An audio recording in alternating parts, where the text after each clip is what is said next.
Good morning students. आज हम पढ़ेंगे 10th क्लास की हिंदी। इसमें आपका जो गद्य का सेकंड चैप्टर था, राम लक्ष्मण परशुराम संवाद, उसके जो 4 पद थे उसकी व्याख्या हमने कर ली थी, समझ ली थी। बाकी के जो 2 पद बचे थे उनकी व्याख्या हम आज करेंगे। चलिए देख लेते हैं। तुम तो कालू हाक तनु हाक जनु लावा, बार बार मोहि लागी बुलावा। सुनत लखन के बचन कठोरा, परसु सुधारी धर एव कर घोरा। अब जनि देई दोसु मोहि लोगु, कटुबादी बालकु बज जोगु। बाल बिलो की बहुत मैं बाचा, अब ये ही मन निहार भसाचा।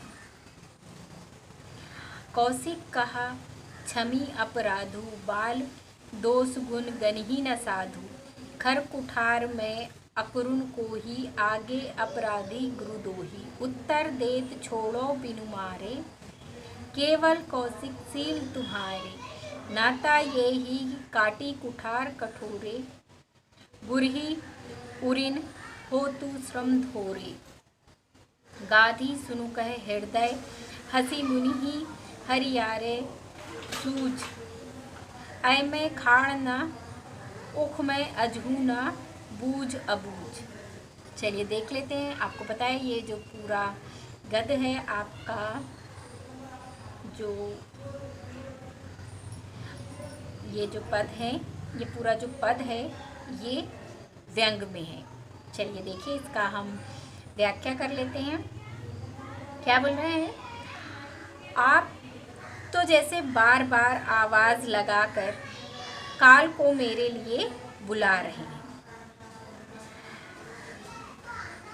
किसको बुला रहे हैं? काल को बुला रहे हैं। लक्ष्मण जी इस प्रकार के कठोर वचन को सुनकर परशुराम जी ने अपने भयानक फरसे को संभालकर अपने हाथ में पकड़ लिया और कहने लगे, अब कोई मुझे दोष मत देना।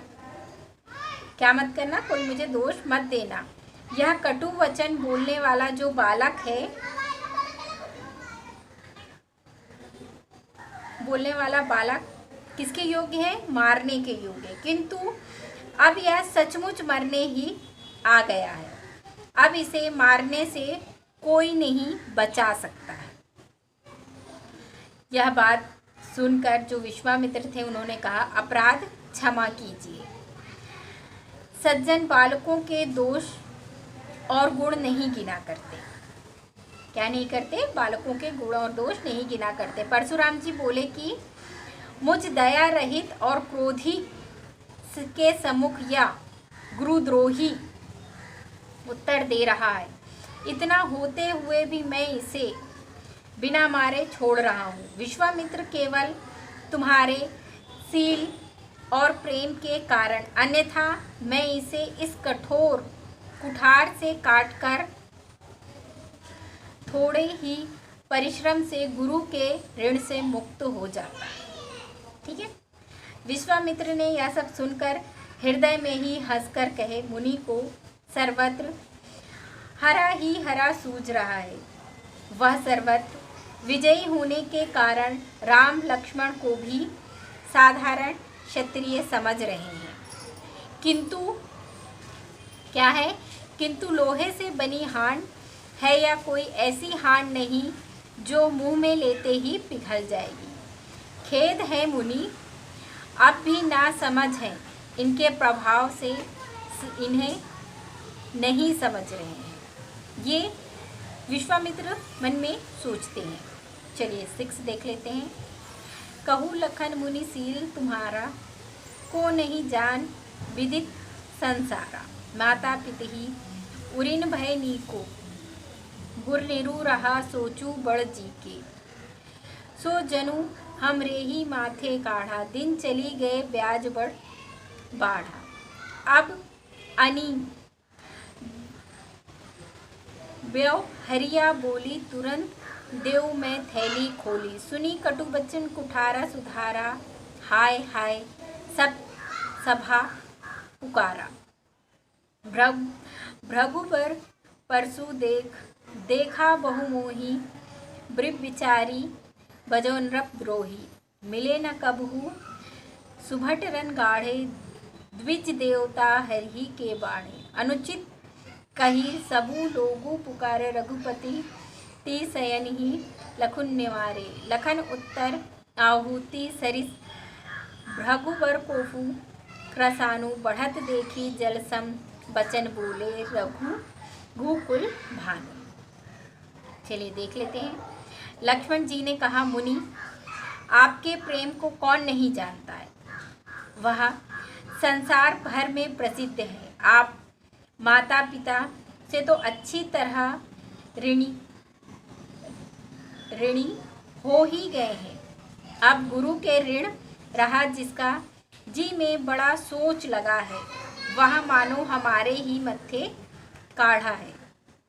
बहुत दिन बीत गए, इसमें ब्याज भी बहुत बढ़ गया होगा। अब किसी हिसाब करने वाले को बुला लाइए, मैं तो तुरंत थैली खोलकर दे दूंगा। लक्ष्मण जी के ऐसे कड़वे वचन सुनकर परशुराम जी कुठार संभाल कर जैसे ही कुठार संभाला, सारी सभा में क्या हो गया, हाय हाय मच गया और सारी सभा हाय हाय पुकार उठी। लक्ष्मण जी ने कहा, हे भृगुश्रेष्ठ, आप मुझे फरसा दिखा रहे हैं, पर हे राजाओं के शत्रु, मैं ब्राह्मण समझकर आपको बचा रहा हूँ। आपको कभी रणधीर बलवान वीर नहीं मिले। हे ब्राह्मण देवता, आप घर में ही बड़े हैं, यह सुनकर अनुचित है कहकर सब लोग पुकार उठे। तब श्री रघुनाथ जी ने क्या किया, इशारे में लक्ष्मण जी को रोक दिया।